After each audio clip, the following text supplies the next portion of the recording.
चला तर मग आज आपण बनवूया आपल्या लाडक्या बाप्पांसाठी तळणीचे मोदक। 3 वाट्या गव्हाचं पीठ घ्यायचं आहे, चवीनुसार मीठ आणि 2 चमचे तेल, 2 चमचे तूप यांचं कडकडीत मोहन करून इथे घालून व्यवस्थित मिक्स करून घ्यायचं आहे। मिसळून झाल्यावर कणिक मळण्यासाठी कोमट पाणी करून घ्यायचं आहे। नेहमी जेव्हा आपण तेलाचं किंवा तुपाचं मोहन घालतो तेव्हा कोमट पाण्यातच कणिक भिजवावी। घट्टसर कणिक मळून घ्यायची आहे, त्यानंतर अर्धा तासासाठी झाकून ठेवायचे आहे। कणिक भिजून होईपर्यंत इकडे सारण तयार करायला घ्यायचं आहे। सारणासाठी मी इथे ओल्या नारळाचा चव घेतलेला आहे, 2 ओल्या नारळाचा जेवढा चव आहे त्याच्या अर्धा गूळ घेतलेला आहे, थोडे ड्रायफ्रुट्स घेतलेले आहेत।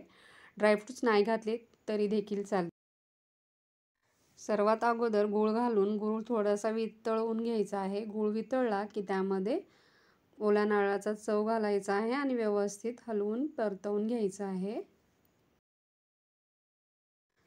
3 ते 4 मिनिट परतल्यानंतर त्यामध्ये 2 चमचे साजूक तूप घालायचं आहे आणि परत एकदा परतवून व्यवस्थित घ्यायचं आहे। त्यानंतर ड्रायफ्रुट्स घालायचे आहेत आणि परत परतवून घ्यायचं आहे। सारणातील सर्व पाणी व्यवस्थित इथे सुकवून घ्यायचं आहे। ह्या एवढ्या सारणामध्ये 50 ते 55 मोदक तयार होतात। 4 ते 5 मिनिट व्यवस्थित परतवून घेऊन सारणामधील पाणी सुकल्यानंतर इथे आपण वेलची पावडर आणि जायफळ किसून घालायचं आहे। वेलची पूड आणि जायफळ किसून झाल्यानंतर व्यवस्थित मिसळून घ्यायचं आहे आणि गॅस बंद करून सारण थंड करून घ्यायचं आहे। 15 ते 20 मिनिटांनंतर सारण थंड झाल्यावर मोदक बनवायला घ्यायचे आहेत। कणिक देखील भिजलेली आहे अर्धा तासानंतर। परत एकदा कणिक व्यवस्थित मळून घ्यायची आहे।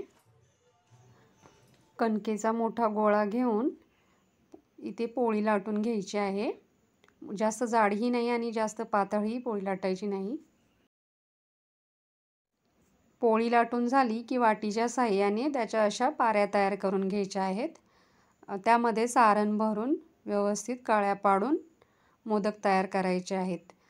त्यामुळे काय होतं ना की एकसारखे मोदक तयार होतात। अशा पद्धतीत मोदक बनवल्यामुळे आपले सर्व मोदक एकाच आकारात तयार होतात। हे अशा पद्धतीत सारण भरून व्यवस्थित एकसारख्या कळ्या करून सर्व कळ्या एकाच दिशेला फिरवून व्यवस्थित टोक काढून एकसारखे मोदक तयार करायचे, म्हणजे मोदक दिसायला खूप सुरेख दिसतात। सर्व मोदक तयार होईपर्यंत सुती कापडाखाली झाकून ठेवायचे आहेत, नाहीतर कणिक सुकते आणि मोदक फुटण्याची शक्यता असते। आणि सर्व मोदक तयार झाल्यानंतर व्यवस्थित मध्यम आचेवर सर्व तळून घ्यायचे आहेत। तुम्ही पाहू शकता मोदक खूप छान झालेले आहेत। तुम्हाला जर माझ्या रेसिपी आवडत असतील तर प्लीज माझ्या चॅनलला लाईक, शेअर, सबस्क्राईब नक्की करा। धन्यवाद।